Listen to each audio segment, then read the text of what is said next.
આપણે આમ રચ્યો, આવી વિચાર કરી, આમ કર્યું, આમ હોવું જોઈએ, આમ ન હોવું જોઈએ, આ સારું છે, આ યોગ્ય છે, આ ખરાબ છે. અને જ્યારે આ આપણું કર્તૃત્વ પડે છે કે આમ હોવું જોઈએ ને આમ ન હોવું જોઈએ, જેવું આપણે મૂકી દઈએ છીએ કે મારું નહીં, જેમ થતું એમ થવા દો, તો તમે જુઓ કેવી રીતનો આકાર છે.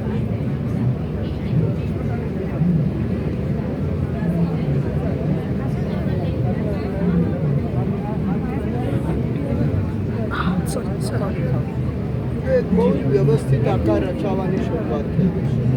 તમે જોશો ને તો આખો એકદમ પેટર્ન બની રહી છે, વ્યવસ્થિત પેટર્ન ખ્યાલ આવે છે.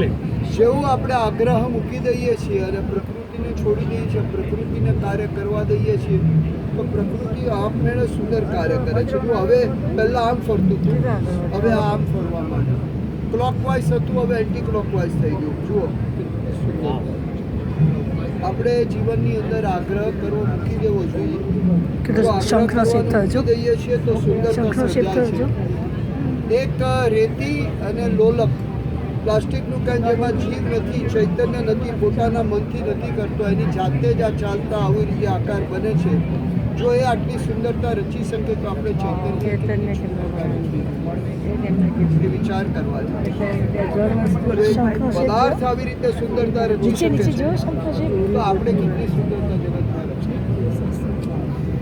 આપણે બુદ્ધિશાળી છીએ, પરંતુ આપણે આપણા આગ્રહોના કારણે દુઃખી થઈએ છીએ, દુઃખી કરીએ છીએ, જગતને કલુષિત કરીએ છીએ.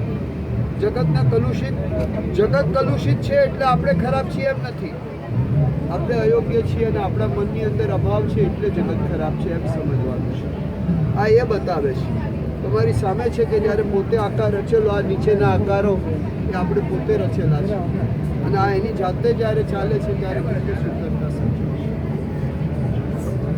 હજી જો જરા સૂક્ષ્મતાથી કહીએ તો અહંકારને મૂકી દેવાનો છે.